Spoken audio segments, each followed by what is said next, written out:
रामकृष्ण हरी बंधू भगिनींनो, सध्या अधिक मासाच्या निमित्तानं सर्वत्र या ठिकाणी धार्मिक कार्यक्रम मोठ्या प्रमाणावरती संपन्न होत आहेत। महाराष्ट्रामध्ये सर्वाधिक ग्रामीण भागामध्ये जर कुठले कार्यक्रम होत असतील तर ते म्हणजे कीर्तनाचे कार्यक्रम होतात। महाराष्ट्रातल्याच नव्हे, देशातल्या अनेक भाषांच्या मधनं ही कीर्तनं केली जातात आणि एका अर्थानं या कीर्तनकाराला समाज व्यवस्थेमध्ये मोठ्या प्रमाणावरती मानही आहे आणि त्याचबरोबर अलीकडच्या काळामध्ये धनही या माध्यमातून प्राप्त होत असताना आपण पाहतो आहोत। तेव्हा प्रत्येकाच्या मनामध्ये कीर्तनकार होण्याची निश्चितपणे एक अपेक्षा असू शकते। सगळ्यांच्याच असते असं नाही, परंतु काही जणांच्या मध्ये ही जिज्ञासा असू शकते। तेव्हा जर चांगला कीर्तनकार आपल्याला बनायचा असेल तर आपल्या ठिकाणी कुठल्या प्रकारचे गुण असले पाहिजेत की ज्यामुळं आपण एक चांगले कीर्तनकार होऊ शकू, याचा एक अत्यंत ढोबळ मानानं काही गुणांचा विचार या व्हिडिओच्या माध्यमातून मी आपल्यासमोर ठेवणार आहे। सर्वप्रथम मी रामकृष्ण बदने या यूट्यूब चॅनलवरती आपल्या सर्वांचं मनपूर्वक स्वागत करतो। कलियुगा माझी करावे कीर्तन, तेने नारायण देईल भेटी, असं कीर्तनाचं महत्त्व विशद केलेलं आहे। नामसंकीर्तन साधन पैसोपे, जळतील पापे जन्मांतरीची, नलगती सायास जावे वनांतरा, सुखे येतो घरा नारायण ठाईच बैसोनी, करा एक चित्त आवडी अनंत आळवावा। असंही किंवा कीर्तनाचे नटनाचे नासिले व्यवसाय प्रायचित्ताचे, जे नामची नाही पापाचे ऐसे केले, यमदमा अवकळा आणिली, तीर्थे ठाव्यावरुणी उठविली, यमलोकीची खुंटली आटी अवघी। अशा पद्धतीनं माऊलींनीही कीर्तनाचं महत्त्व वर्णन केलं। नामदेव महाराज म्हणाले, नाचू कीर्तनाचे रंगी आणि ज्ञानदीप लावू जगी। तर असं कीर्तनाला कलियुगामध्ये अत्यंत महत्त्वाचं स्थान दिलं गेलेलं आहे। कीर्तन याची व्याख्या काय आहे, कीर्तनाची विधी म्हणजे नेमकं कीर्तन कसं केलं जातं आणि कीर्तनाचे काय परिणाम होतात, या सगळ्या गोष्टींच्या वरती तर मी वेगवेगळे व्हिडिओ आपल्यासमोर पाठवणारच आहे। परंतु या व्हिडिओतनं केवळ आपण कीर्तनकाराकडे कुठले गुण असणं गरजेचं आहे याबद्दलचा विचार आपण इथे पाहणार आहोत।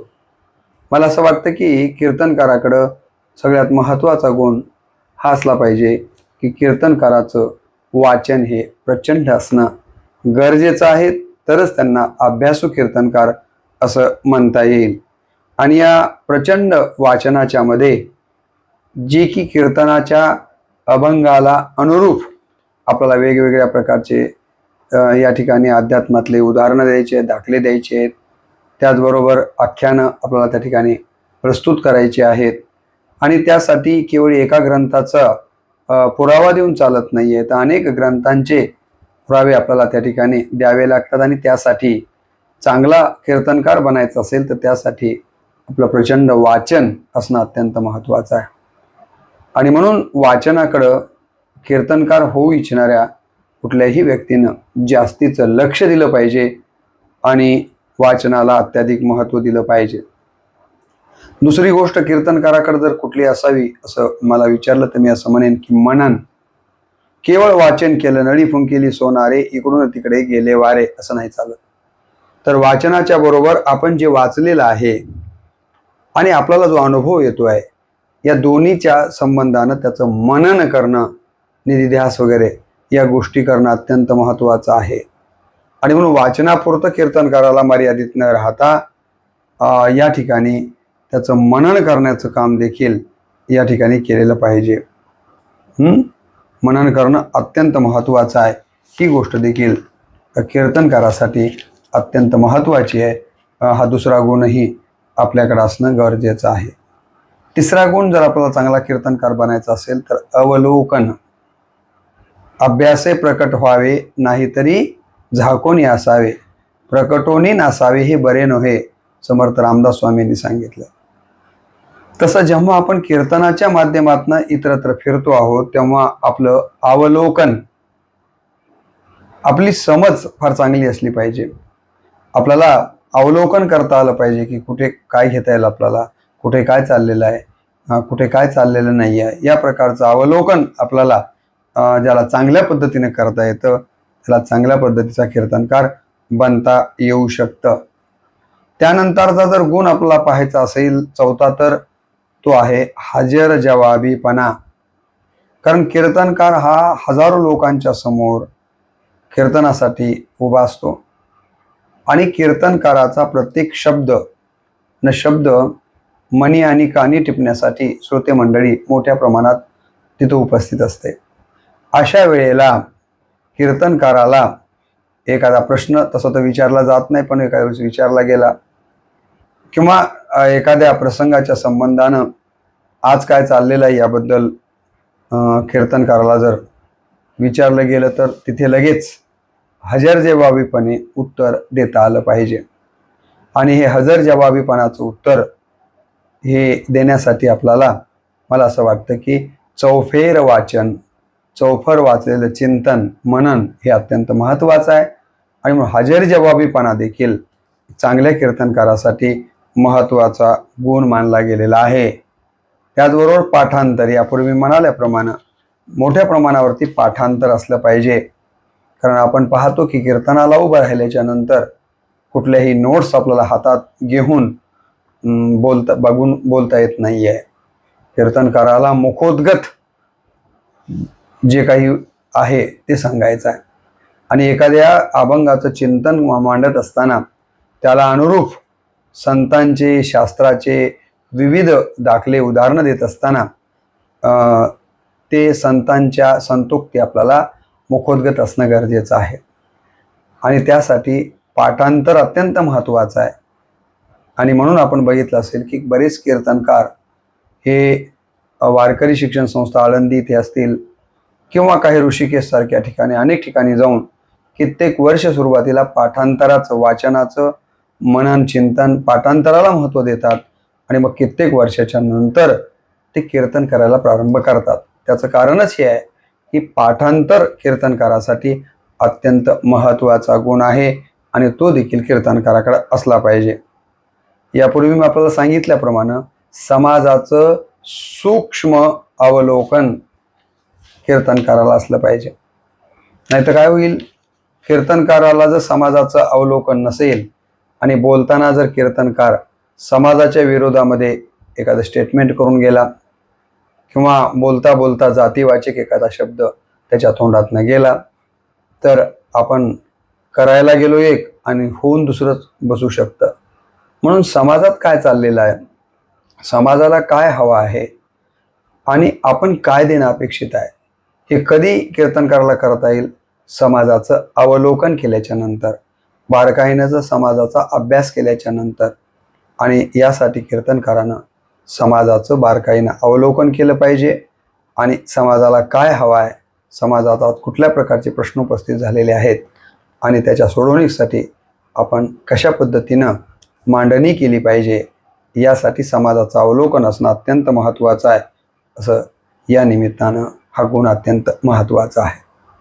त्याचबरोबर कीर्तनकाराकडं आणखीन एक महत्त्वाचा गुण असला पाहिजे, तो म्हणजे भाषेवर प्रभुत्व असलं पाहिजे.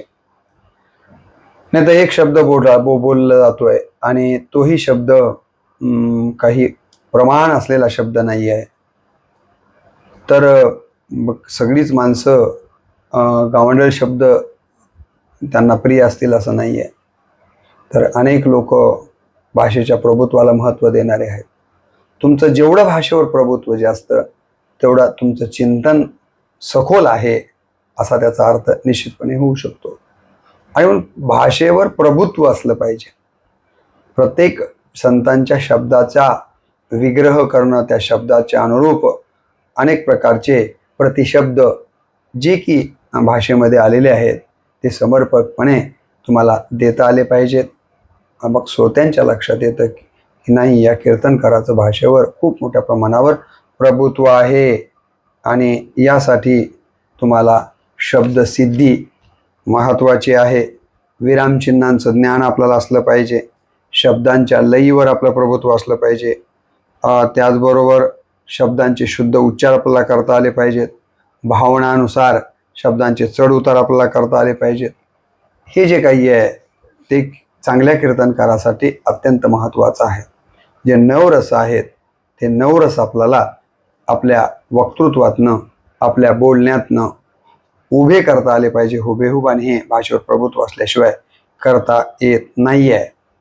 त्याशिवाय आणखीन एक असं सांगितलं गेलं की प्रसंगावधान, प्रसंगाचं अवधान त्यांना असलं पाहिजे. की आपण तेरवीचं कीर्तन करतो आहोत एखाद्या व्यक्ती वारल्याच्या नंतर, तर त्यावेळेला आपण कुठल्या अभंगावरती आणि कुठल्या प्रकारचं चिंतन मांडलं पाहिजे.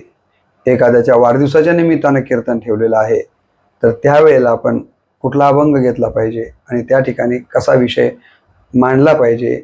मला असं वाटतं की यालाच म्हणतात प्रसंगावधान. नाही तर मी एकदा पाहिलं होतं की एक माणूस मेलेला आहे आणि मध्ये प्रेत पडलेलं आहे, आणि ते वाजंत्री बाहेर वाजवतं की गंगू तारुण्य तुझं बेभान. हे जे गाणं पुराणिक काळामध्ये होतं. आता ही किती दुःखद आणि शोकभग्न अवस्थेमधली ही लोक बसलेले आहेत, आणि त्यावेळेला जर आपण असं गाणं वाजवत असू तर तिथे प्रसंगावधान नाही आहे असंच म्हणता येईल. बरीच कीर्तनकार मंडळी विषय किंवा तो प्रसंग कोणता आहे तो सोडून देऊन दुसरंच काहीतरी सांगत बसतात. त्यामुळं तेवढ्यापुरतं त्यांना वाटत असेल की मी हा प्रसंग निभावून नेला, परंतु तिथे जे जाणते श्रोते असतात ते समजून घेतात की या कीर्तनकाराचा अभ्यास फार तोकडा आहे, आणि म्हणून प्रसंगानुसार त्यांनी अभंगही निवडलेला नाही आहे आणि प्रसंगानुसार त्याचं समर्पक असं विश्लेषणही केलेलं नाही आहे. आणि म्हणून महत्त्वाचं काय आहे तर प्रसंगावधान. कोणत्या प्रसंगी आपण काय बोललं पाहिजे, कसं बोललं पाहिजे हे देखील अत्यंत महत्त्वाचं आहे. अलीकडच्या कालावधीमध्ये आपण पाहतो आहोत की समाजव्यवस्थेमध्ये विनोदबुद्धी असणाऱ्या कीर्तनकारांना जास्तीची मागणी असलेली आपल्याला पाहायला मिळते. कारण माणूस ताणतणावाने अगोदरच बऱ्यापैकी या ठिकाणी तणावामध्ये जीवन जगतो आहे, आणि अशा अवस्थेमध्ये कीर्तनकार जर दुर्बोध अशा प्रकारचे वाक्य उच्चारायला लागला, फारच कठीण वेदांत मांडायला लागला, तर दिवसभर काबाड कष्ट करून आली माणसं रात्री 9ला कीर्तन सुरू झालेलं आहे, आणि अशा वेळेला अशा गोष्टी ऐकत असताना निश्चितपणे त्या ठिकाणी त्यांना त्या पचनी पडत नाही आहेत. आणि म्हणून आपला सिद्धांत व्यवस्थित पद्धतीनं पटवून देण्यासाठी कीर्तनकाराकडे विनोदबुद्धी म्हणजे दृष्टांतांची खाण असली पाहिजे, आणि विनोदबुद्धीही असली पाहिजे. आता ही जन्मतः सगळ्यांनाच विनोदबुद्धी मिळेल असं नाही आहे. काहींना सहजा प्रतिभा म्हणतो आपण, काहींची उत्पाद्य प्रतिभा असते. विनोदबुद्धी काही जणांना जन्मताच मिळते किंवा काही सायासानं ती प्राप्त करतात, परंतु सगळ्यांनाच ही विनोदबुद्धी प्राप्त होईल असं नाही आहे. तरी परंतु असे काही दृष्टांत आपल्याला जे की फार बोजड अशा प्रकारचे सिद्धांत, लोकांच्या डोक्यावरून जाण्यासारखे सिद्धांत वाटतात, त्या ठिकाणी आपल्याला काही विनोदबुद्धीचे दृष्टांत, त्यांच्या व्यवहारातले दृष्टांत देऊन त्यांना समजून सांगता येईल का याचा विचार केला पाहिजे. आणि त्यासाठीच मी रामकृष्ण बदने या यूट्यूब चॅनलवरती सिद्धांतांसाठी समर्पक दृष्टांत याचं एक सदरच सुरू करून जवळपास आतापर्यंत मी 25 सिद्धांत आणि त्याच्यावरचे दृष्टांत याच कारणाने दिलेले आहेत की वक्ता आणि कीर्तनकारांसाठी त्यांनी श्रवण केलं तर त्याचा फायदा व्हावा. आणि म्हणून अत्यंत महत्त्वाची गोष्ट काय तर विनोदबुद्धी, ज्यामुळं त्या ठिकाणचं जे वातावरण आहे ते अत्यंत आरोग्यदायी निर्माण होतं, आणि त्या वातावरणामुळं एक चांगलं त्या ठिकाणी प्रबोधन किंवा मन परिवर्तनाला एक चांगली दिशा मिळू शकते. म्हणून कीर्तनकाराकडे विनोदबुद्धी असणं महत्त्वाचं आहे. परंतु याचा अर्थ असा नाही की सगळं कीर्तनच नुसते विनोद सांगण्यामध्ये, सिद्धांत बाजूलाच राहिला, विषय बाजूलाच राहिला आणि नुसते विनोदच सांगितले चालले, तर विनोदाचार्य म्हणून घेण्यातच स्वतःला धन्यता जर कीर्तनकार म्हणून घेत असेल आणि या ठिकाणी सिद्धांतांपासून दूर जात असेल, शास्त्रापासून दूर जात असेल, विचारांपासून दूर जात असेल, तर तेही काही चांगलं नाही आहे. आणि म्हणून काही प्रमाणात विनोदबुद्धी कीर्तनकाराकडे असणं महत्त्वाचं आहे, परंतु सगळ्या कीर्तनाचाच आणि जीवनाचाच विनोद होईल असं मात्र त्यांनी करता कामा नये. त्यानंतर कीर्तनकाराकडे असली पाहिजे नम्रता. बऱ्याच वेळेस आपण असं पाहतो की कित्येक जणांच्याकडे विद्वत्ता असते, भाषेवर प्रभुत्व असतं, परंतु त्यांच्या वागण्यामध्ये ताठरता आपल्याला दिसते. ती कशामुळे आलेली असते माहिती नाही, परंतु असं नाही चालत. कारण तुम्ही जेव्हा लोकांना महापुरे झाडे जाते ते लोहाळे वाचते असं आपण म्हणतो. जेव्हा आपण असं म्हणतो की लहानपण दे गा देवा, मुंगी साखरे चरावा, किंवा नम्र झाला भूता तेने कोंडीला अनंता, अशा पद्धतीने आपण इतरांना मोठ्या संतांच्या महत्त्वाच्या विचारांनी अवगत करण्याचा प्रयत्न करतो आहोत, परंतु आपल्याच ठिकाणी मात्र कसलीच नम्रता नाही आहे. आपण नम्र असल्याऐवजी नम्री आहोत असं जर श्रोत्यांच्या लोकांच्या लक्षात आलं तर मग तो कीर्तनकार हळूहळू त्या लोकांच्या नजरेतून उतरायला लागतो. म्हणून कीर्तनकाराने संतांनी सांगितलेली जी नम्रता आहे, हे बघा तुकाराम महाराजांची नम्रता. माऊलींच्या प्रती काय म्हणतात, ती पायीची वाहनं पायी बरी. तर ही नम्र भाव सगळ्या संतांनी स्वतःला तुकाराम राव म्हटले नाही, तुका म्हटलंय, नामा म्हटलंय, दासी जनी म्हटलंय, आहे की नाही. एका अशा पद्धतीचा नम्र भाव जो संतांच्याकडे होता. कीर्तनातूनही आपण संतांचं साहित्य प्रतिपादित करत असतो, त्यामुळं आपल्याकडं नम्रता असणं हे अत्यंत महत्त्वाचं आहे. हाही एक गुण आपण लक्षात घेणं गरजेचं आहे.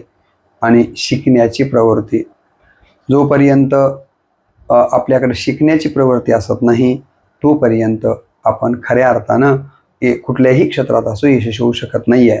समजा मी कीर्तनकार आहे, परंतु मला गायन तेवढ्या चांगल्या पद्धतीने जमत नाही आहे. स्वराचं म्हणावं तेवढं ज्ञान असलं पाहिजे, परंतु नाही आहे. स्वर कुठं अपसूर होतो हे कळत नाही आहे. बऱ्याच गोष्टीच्या बाबतीमध्ये मी परिपूर्ण नाही आहे.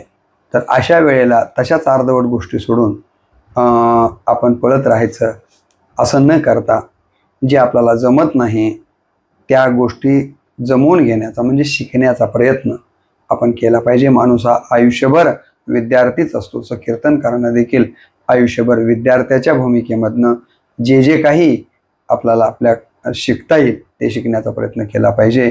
कारण जितकं आपण शिकत जाऊ तितके आपण समृद्ध होऊ, आणि जितके आपण समृद्ध होऊ तितके आपले विचार समृद्ध असतील, आणि आपले विचार समृद्ध असले की उच्चार समृद्ध होतात, आणि त्याचा परिणाम देखील श्रोते मंडळीवरती चांगल्याच पद्धतीचा होऊन आपण एका अर्थानं उंचीवर श्रोत्यांच्या नजरेतनं पोहोचू शकतो. यासाठी महत्त्वाची जर काय गोष्ट असेल तर ती शिकण्याची प्रवृत्ती आपल्याकडं असली पाहिजे. आणि कीर्तनकारासाठी जर महत्त्वाचं काय असेल, त्याचा प्राण जर काय असेल तर त्याला गायनाचं संगीताचं ज्ञान असणं अत्यंत महत्त्वाचं आहे. स्वराचं ज्ञान नाही आहे, विणा घेऊन उभे राहिलेत आणि विणा एककड मृदंग एककड यांचा स्वर एककड चालला आहे, तर मला असं वाटतं की त्या कीर्तनामध्ये रंग भरे कीर्तनात अशी अवस्था निर्माण होऊ शकत नाही आहे.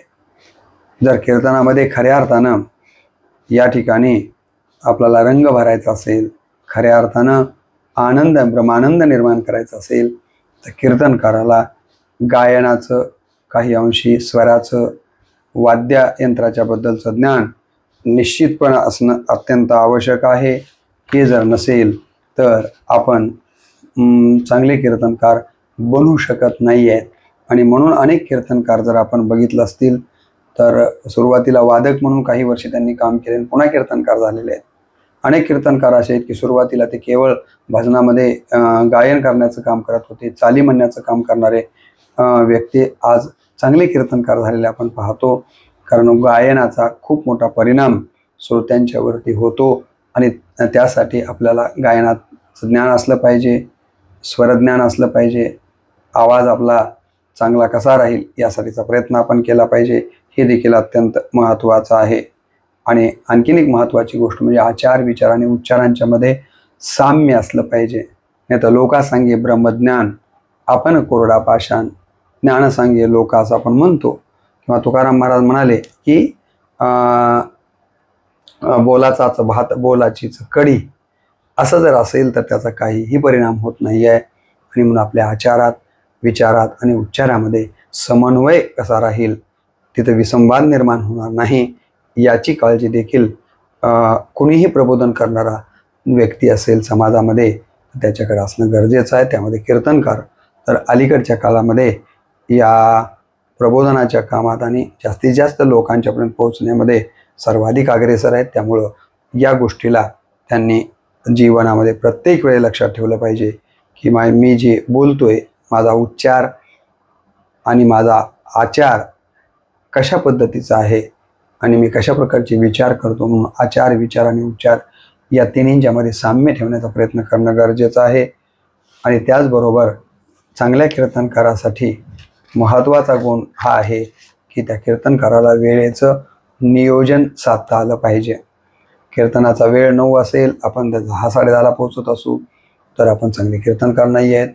किंवा कीर्तन 2 तासासाठीचं आहे, 2.5 तासासाठीचं आहे, तुम्ही 5 तासपर्यंत कीर्तन करत असाल तर तुमचं चुकीचं वेळेचं नियोजन आहे, त्याचा देखील विपरीत परिणाम होऊ शकतो.